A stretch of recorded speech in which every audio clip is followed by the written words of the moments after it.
अगर आप देखने आए हैं पार्ट 7 और ये देखने की उम्मीद से आए हैं कि क्वेश्चन नंबर 6 का थर्ड नंबर मिल जाएगा, 7, 8, 9, 10 मिल जाएगा, तो बिल्कुल आप सही उम्मीद करके आए हैं। आज इस वीडियो में हम लोग पूरा 3.1 का बचा हुआ जो क्वेश्चन था, जिसमें आप लोग पार्ट 6 देखे, और जो बचा हुआ क्वेश्चन था आज हम लोग इसमें पूरा कंप्लीट कर लेंगे। तो शुरू करते हैं और देखते हैं क्वेश्चन नंबर 6 का थर्ड नंबर क्वेश्चन क्या बोल रहा है और इसमें क्या फाइंड करना है। फाइंड करना है एक्स वाई जेड, यानी कि हम लोगों को पता करना है, सोचना है एक्स वाई जेड। इसमें से इक्वेशन दे रखा है इक्वल का, दो मैट्रिक्स दे रखे हैं, एक ये मैट्रिक्स, ये मैट्रिक्स, और दोनों इक्वल है पहले से बोल रहा है। तो करते हैं, ठीक है। तो चलिए, इसमें अकॉर्डिंग टू क्वेश्चन हम लोग इक्वल ऑफ मैट्रिक्स है, इक्वालिटी ऑफ मैट्रिक्स से हम लोग क्या लिख लेंगे, तो हम लोग लिख लेंगे, देखिए ब्लैक मार्कर यूज कर लेते हैं, X plus Y plus Z is equal 9 लिख लेते हैं, 9 लिख लेते हैं। इसको इक्वेशन हम फर्स्ट सपोज कर लेंगे। x प्लस जेड हमारा इक्वल हो जाएगा किसके, 5 के। इसको इक्वेशन हम सेकंड सपोज कर लेते हैं। और y प्लस जेड हमने 7 रख लिया, क्योंकि इक्वल में उसके करस्पॉन्डिंग एलिमेंट 7 दे रखा है। तो हम लोग इसको इक्वेशन थर्ड सपोज कर लेते हैं। अब इसको सॉल्व करना है। सो बड़ा इजी है। इसमें देखिए, कोई भी आप इक्वेशन फर्स्ट में किसी का भी वैल्यू पुट कर सकते हैं। जैसे x प्लस जेड का इकट्ठा रख सकते हैं 5, तो हमें सॉरी x प्लस जेड का तो y मिल जाएगा, है ना। y का वैल्यू जब आ जाएगा तो इसमें पुट करेंगे तो z मिल जाएगा। तो इस तरह से सारा वैल्यू फाइंड आउट कर लेंगे। तो चलिए, इक्वेशन फर्स्ट एंड सेकंड से, from equation first and second, यानी कि इसका लिखने का मतलब ये होता है कि हम फर्स्ट और सेकंड में कुछ प्रोसेस सॉल्व कर रहे हैं, कुछ प्रोसेस कर रहे हैं, यानी कि कुछ वैल्यू पुट कर रहे हैं, इधर उधर कर रहे हैं। तो फर्स्ट में सेकंड, फर्स्ट और सेकंड से नहीं, फर्स्ट में कुछ सेकंड का हम लोग रख सकते हैं। लिख भी सकते हैं कि इक्वेशन फर्स्ट में इक्वेशन 2 का x प्लस जेड का वैल्यू 5 रखना, पर उतना लिखने की जरूरत नहीं है, इतना काफी है समझने के लिए। तो हमें इक्वेशन फर्स्ट में क्या दे रखा, x प्लस वाई। तो देखिए, x प्लस जेड आगे कर सकते हैं, y को हटा सकते हैं। इसको थोड़ा सा सेपरेट कर लेते हैं, ताकि इक्वेशन सेकंड में जो x प्लस जेड है इसका वैल्यू हम लोग रखे तो आपको समझ में आए। हम तो डायरेक्ट रख सकते थे, x और z को हटा के इधर 5 रख देते हैं, प्लस y कर देते हैं, लेकिन आपको समझ में आए इसके लिए हमने सेपरेट कर दिया अच्छे से और x प्लस जेड को अलग लिख दिया। अब हम लोग x प्लस जेड को 5 पुट कर देंगे, पुट कर दिए, यहाँ इंप्लाइज दैट लगा लेते हैं, इज इक्वल 9। और y इज इक्वल हमें क्या मिलेगा, 9 माइनस 5। तो y इज इक्वल हमें क्या मिल जाएगा, 4। y का वैल्यू मिल गया। अब देखिए, आप पेज के नीचे लिखेंगे, अब ये वाला जो हम लिख रहे हैं वो अपने पेज के नीचे लिखेंगे, है ना। तो y का वैल्यू मिल गया। अब किसी में पुट कर दीजिए, है ना, putting the value of y is equal 4 in equation. देखिए, y का वैल्यू हम किसमें, थर्ड में रख लेते हैं, इन इक्वेशन थर्ड, यानी कि y का वैल्यू थर्ड में रखने पर, तो y का वैल्यू हमें क्या मिल चुका है, 4 मिल चुका है। तो 4 पुट कर लेते हैं, और z है इज इक्वल 7। तो z का वैल्यू हमें क्या मिल जाएगा, 7 माइनस 4, तो इसका मतलब हमें क्या मिल जाएगा, 3। ठीक है। अब आप पेज के नीचे लिखेंगे और नेक्स्ट वाला। तो ये फर्स्ट पार्ट सॉल्व कर दिए, सेकंड पार्ट, और ये थर्ड पार्ट सॉल्व कर रहे हैं। z का वैल्यू हम अगर इक्वेशन सेकंड में पुट कर लेते हैं, यानी putting the value of z equal 3 in equation, किस में रख लें, सेकंड में। तो सेकंड में हम z का वैल्यू क्या रख लेंगे, 3 रख लेंगे। तो 3 रखते हैं, 3 रख लिए, इज इक्वल में 5 है। तो x हमें क्या मिल जाएगा, x हमें मिल जाएगा 5 minus 3 is equal x is equal 2। तो इस तरह से हम x का वैल्यू भी फाइंड कर लेंगे। लास्ट में लिख सकते हैं, लास्ट में क्या लिख सकते हैं, आप कॉपी के यहाँ नीचे लिखिएगा, hence x is equal to y is equal, देखिए y इज इक्वल क्या, 4 and z is equal 3, z is equal 3। ठीक है। तो हमने x y z का वैल्यू फाइंड कर लिया। अब आगे करते हैं। तो क्वेश्चन नंबर 7 में बोल रहा है a b c and d का वैल्यू फाइंड कर दीजिए फ्रॉम दिस इक्वेशन से। ये हमारा एक मैट्रिक्स का इक्वेशन दिया हुआ है और इसमें a b c d का वैल्यू हमें फाइंड करना है। तो बस आसान है। इसमें क्या करेंगे, करस्पॉन्डिंग एलिमेंट्स जो ये है इसके इक्वल, ये है इसके इक्वल, सबको इक्वेट कर लेंगे और इक्वेशन तैयार करके हम सॉल्व कर देंगे नॉर्मल मेथड से, एलिमिनेशन मेथड से। तो हमें क्या मिलेगा फ्रॉम इक्वेशन से, हमें मिलेगा ये सोल्यूशन। अगर हम लोग लिखते हैं तो a माइनस बी हमें क्या मिलेगा, -1 मिलेगा। और आप a माइनस बी वाला ही और ढूंढ लीजिए। जैसे a माइनस बी वाला यहाँ है, तो इसके इक्वल -1 लिख लिए और इसके इक्वल इसको लिख लेंगे। इसको इक्वेशन फर्स्ट सपोज कर लेते हैं और 2a माइनस बी के इक्वल हम 0 रख लेते हैं, इसको सेकंड इक्वेशन सपोज कर लेते हैं और इन्हीं को हम सॉल्व कर देंगे। तो सॉल्व करते हैं, फिर हम क्या करेंगे, ac वाले को ए सी वाले को अलग से, और यहाँ क्या है, डी है, देख लेते हैं, यहाँ देख लेते हैं, डी है, यहाँ सी डी है, बिल्कुल। तो ए बी सी डी का वैल्यू हमें फाइंड करना है, बिल्कुल ठीक है। तो हमको लगा कि यहाँ डी एक अलग टर्म है, तो ये कैसे होगा, तो कुछ नहीं, इश्यू नहीं है इसमें, आसान है। हम जब ए बी का वैल्यू फाइंड कर लेंगे, तो जब ए का वैल्यू फाइंड कर लेंगे तो हम इसमें पुट कर देंगे, तो एक नंबर 5 मिलेगा इसके इक्वल, तो हमें सी का मिल जाएगा, और जब सी फाइंड हो जाएगा तो इसमें पुट कर लेंगे तो डी का मिल जाएगा।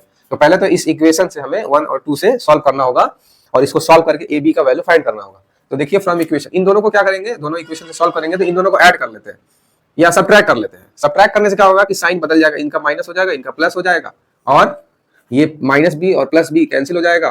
तो ए और -2a का आंसर होता है -a। ओके, देखिए -2a है, ये पॉजिटिव में a है तो ये माइनस a आ जाएगा। अब यहाँ भी साइन चेंज होगा तो 0 का चेंज होता है तो कोई फर्क पड़ता नहीं है, तो यहाँ -1 ही एज इट इज लिख देंगे। ये माइनस माइनस कैंसिल हो जाएगा, तो a का वैल्यू हमें क्या मिल जाएगा, 1। अब हम लोग क्या करेंगे, इक्वेशन किसी में भी 1 और 2 में a का वैल्यू रख लेंगे तो हमें b मिल जाएगा। तो putting the value of a is equal 1 in equation first में ही रख लेते हैं। तो a माइनस बी हमारा -1 है, a का वैल्यू 1 आ गया है, तो माइनस बी -1 ट्रांसफर होगा इधर, तो क्या हो जाएगा -2, माइनस माइनस कैंसिल, तो b का वैल्यू हमें क्या मिल जाएगा, 2 मिल जाएगा। हमें b का वैल्यू क्या मिल जाएगा, 2 मिल जाएगा। a का वैल्यू हमें क्या मिल गया, 1 मिल गया। अब हम क्या कर लेते हैं, अब हम दोनों इक्वेशन को रखते हैं और इसमें a का वैल्यू रख लेंगे तो आ जाएगा। तो देखिए 2a plus C is equal हमें क्या दिया हुआ है, 5 है।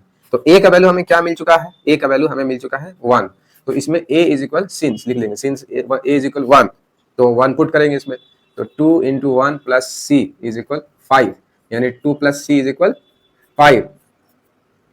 5 माइनस 2, सी का वैल्यू हमें क्या मिल गया, 3। अब देखिए अपने आप जैसे सॉल्व कर रहे हैं, आप मिटा मिटा करके, सॉरी हम मिटाएंगे, आप अपने कॉपी पर नीचे लिखते जाइएगा। अब सी का वैल्यू हमें, अब देखिए यहाँ पास अगर इक्वेशन इसको सपोज करना है तो कर लेते हैं 3। अब देखिए 3c plus D is equal क्या मिल जाएगा हमें, 13 मिल जाएगा, तो इसको लिखेंगे 13। अब हमें c का वैल्यू पुट कर लेंगे, सिंस लिखेंगे, सिंस c इज इक्वल हमारा क्या मिल चुका है, आंसर 3 मिल चुका है। तो यहाँ 3 प्लस डी इज इक्वल 13, तो यह 9 हो गया, इंप्लाइज दैट लगाते जाएंगे, और d इज इक्वल हमें मिल जाएगा क्या, 13 माइनस 9, यानी कि d इज इक्वल हमें मिल जाएगा कितना, तो इसको माइनस मतलब 13 में 9 माइनस करा लेंगे, तो देखिए 13 में 9 माइनस कराने पर क्या मिल जाएगा हमें, 4 मिल जाएगा, हमें 4 मिल जाएगा। तो a का, b का, c का तो लास्ट में लिखेंगे, देखिए अपने निचले पेज में लिखिएगा, हेंस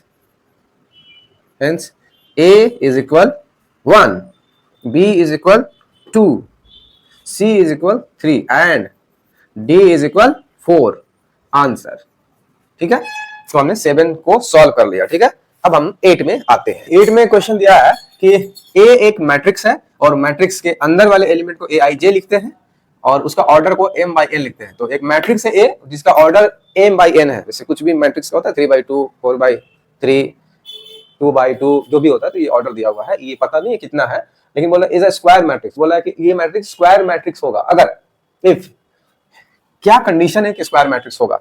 कोई भी मैट्रिक्स स्क्वायर मैट्रिक्स तभी होता है जब उसमें नंबर ऑफ रोज इक्वल होते हैं नंबर ऑफ कॉलम के। जैसे देखिए ये हो गया एक मैट्रिक्स, अब ये तभी स्क्वायर मैट्रिक्स होगा, तभी स्क्वायर मैट्रिक्स होगा जब इनके रॉ और कॉलम हमेशा इक्वल रहेंगे। जैसे 3 रोज हैं इसमें और 3 ही कॉलम है, 3 ही कॉलम है, तो ये स्क्वायर के जैसा दिखेगा, ये स्क्वायर मैट्रिक्स होगा, कंडीशन है।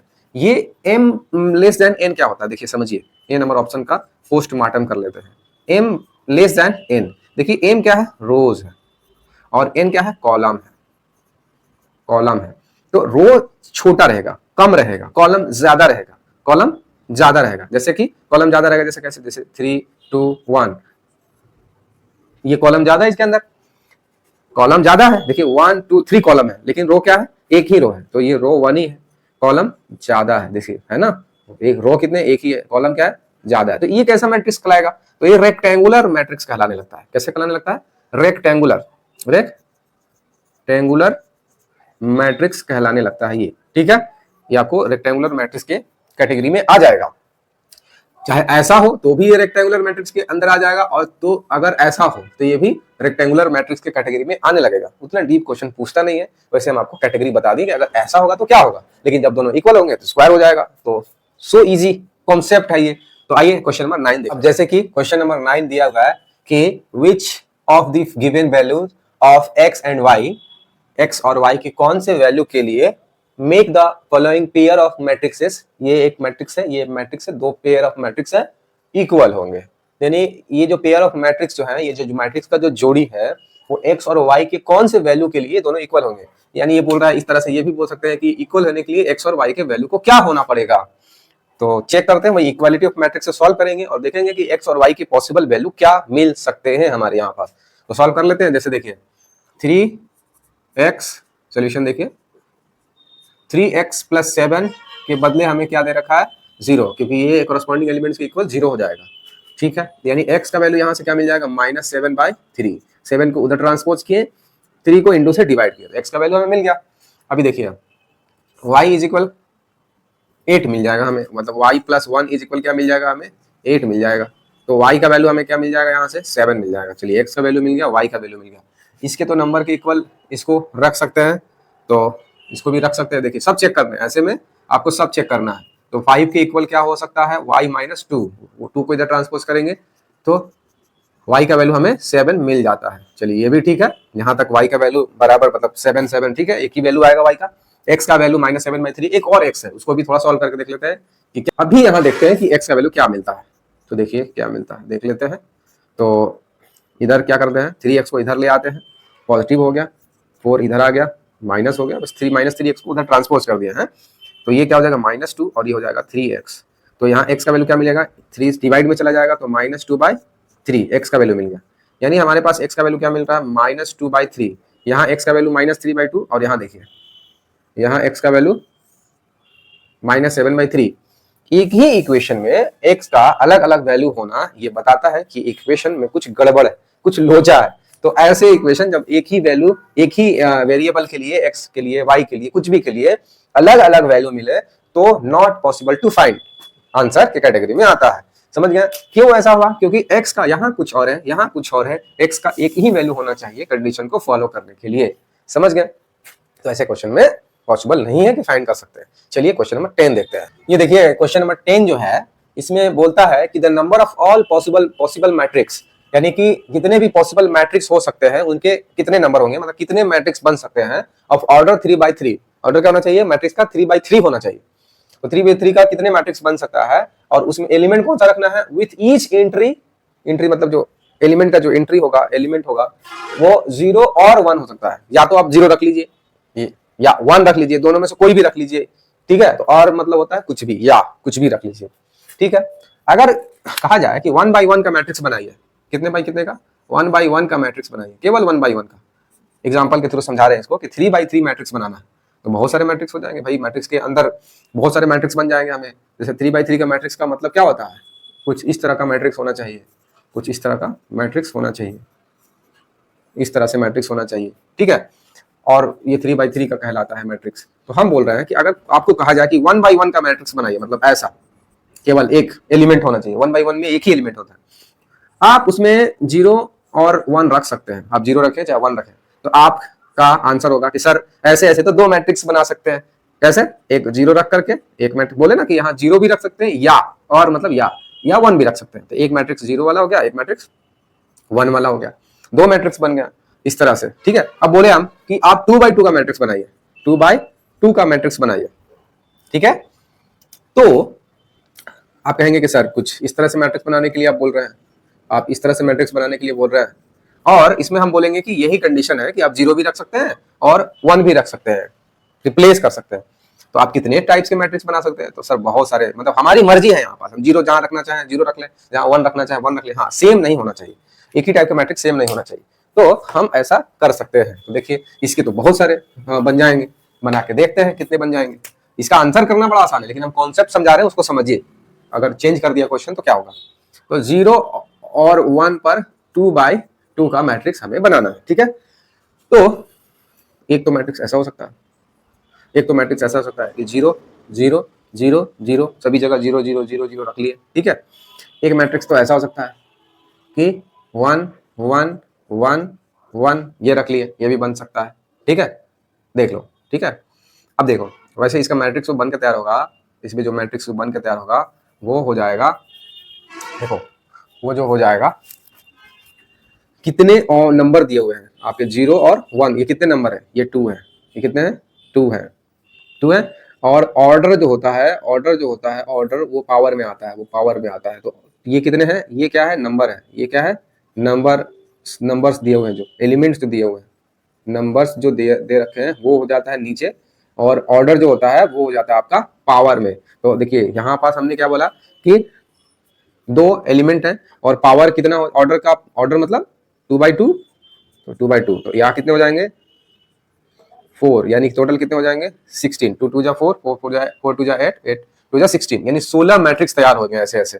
क्यों ऐसा हो जाएगा, इतने सारे मैट्रिक्स कैसे हो जाएंगे, तो इस तरह से हो जाएंगे। तो हमने ये फॉर्मूला दे दिया, इसका आंसर करना बड़ा आसान है। देखिए हमने क्या बोला, नंबर ऑफ एलिमेंट्स, एलिमेंट्स कितने भाई 2 है, ऑर्डर क्या है उसका 3 है, 3/3 है, तो क्या हो जाएगा, तो क्या हो जाएगा 2/9 हो जाएगा, जो कि 512 बन के आता है इसका आंसर। तो आंसर तो ये आ गया, लेकिन ये तरीका क्या है, तरीका क्या है, सॉल्व कैसे करते हैं। तो इस तरह से देखिए, इस तरह से हम एक तो बना लिए, ये फॉर्मूला याद रखिएगा, एक तो बना लिए। अभी क्या करेंगे, एक सब तो नहीं बनाएंगे 16 के 16, लेकिन कुछ बना के दिखा रहे कि कैसे कैसे मतलब इतने सारे बन जाते हैं। तो यहाँ 1 कर लीजिए, यहाँ 1 कर दिए, बाकी सब जगह 0, ये भी एक मैट्रिक्स अलग हो गया। ठीक है, अभी 1 को नीचे ले आते हैं, यहाँ 0 कर लेते हैं। अभी 1 को यहाँ ले आते हैं, बाकी सब कुछ 0 कर लेते हैं। अभी 1 को यहाँ कर लेते हैं, ये अलग अलग मैट्रिक्स है ना। देखिए 1 का रिसाइकलिंग कर लिए इस तरह से। अब देखिए, अब चाहे तो 1 यहाँ रखते हैं, 1 यहाँ भी रख सकते हैं। अब इन दोनों 1 को ऐसे कर लेते हैं, ये 1, ये 1, ये 0 0। हम इन दोनों 1 को ऐसे कर लेते हैं, इस फर्स्ट सेकंड कॉलम में कर लेते हैं। हम इन दोनों 1 को ऐसे कर लेते हैं, फर्स्ट रो में कर लेते हैं। इस तरह से आपका मैट्रिक्स बन बन के देखिए, अभी गिने ना 1 2 3 4 5 6 7 8 9 10 है ना। अभी और हमारे कितने बनेंगे, 6 बनेंगे इसके, तो और 6 बनते जाएंगे बनते जाएंगे। अभी क्या करेंगे, 6 कैसे बन जाएंगे, और देखिए अब 0, तो अब ये 1 1 1 यहाँ कर लिए। अब इसको क्या करेंगे, ऐसे खिसका देंगे। अभी 1 यहाँ लिखेंगे, यहाँ 0 हो जाएगा।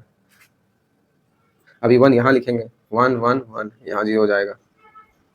इस तरह से आप काउंट करते जाइएगा, 3 और आप कर लीजिएगा। इस तरह से काउंट करते जाएंगे, धीरे धीरे धीरे धीरे बनता जाएगा, तो 16 बन जाएंगे। इस तरह से इसके इतने सारे बनेंगे कि कहो मत, है ना। 512 बन जाएंगे। कैसे, फॉर्मूला क्या होता है, तो आप एलिमेंट लिखेंगे, क्या करेंगे, एलिमेंट एलिमेंट एलिमेंट्स यहाँ करेंगे। एलिमेंट्स कितने हैं टोटल, भाई यहाँ कितने हैं टोटल एलिमेंट्स, 0 और 1 रखना है, तो यहाँ हो जाएंगे 2। और ऊपर क्या लिखेंगे, ऑर्डर, ऊपर क्या लिखेंगे, ऑर्डर। ऑर्डर कितना है 3/3 का, तो जितना भी जो दिखेगा, अब यहाँ पर क्वेश्चन दे देगा अगर कि 0 1 3 रख सकते हैं, 0 और 1 और 3 रख सकते हैं, तो आपके कितने एलिमेंट है, 3 हो गए एलिमेंट, तो यहाँ नीचे 3 हो जाएगा। और ऑर्डर जितना भी बनाने के बोलेगा वो पावर भी लिख देंगे, फिर उसको सॉल्व कर देंगे, तो टोटल जितने सारे मैट्रिक्स बनने होंगे वो आपको आंसर निकल करके आ जाएगा। इस वीडियो में इतना ही। अगले वीडियो में एक्सरसाइज 3.2 को लेकर के आएंगे, और आपको पता है कि हम पूरा एग्जाम्पल्स के साथ एक्सरसाइज सॉल्व कराते हैं, कॉन्सेप्चुअली कराते हैं, ताकि आप पूरी तरह से सीख जाएं, कॉन्सेप्ट आपको बनने लगे, एग्जाम में कोई क्वेश्चन ना छूटे और सारी चीजों का समझ हो। तो बने रहिए हमारे वीडियो में, देखते रहिए, चैनल को सब्सक्राइब कर लीजिए, और लाइक तो बनता है क्योंकि हम आपके लिए ही इतना मेहनत कर रहे हैं। और लाइक करके अगर आपके दोस्त हैं, आपकी बहन है, आपके भाई हैं, आपके रिलेटिव में कोई है, तो प्लीज उनको ये वीडियो शेयर करके भेज दीजिए, ताकि वो देख ले, वो भी सीख ले। धन्यवाद धन्यवाद धन्यवाद।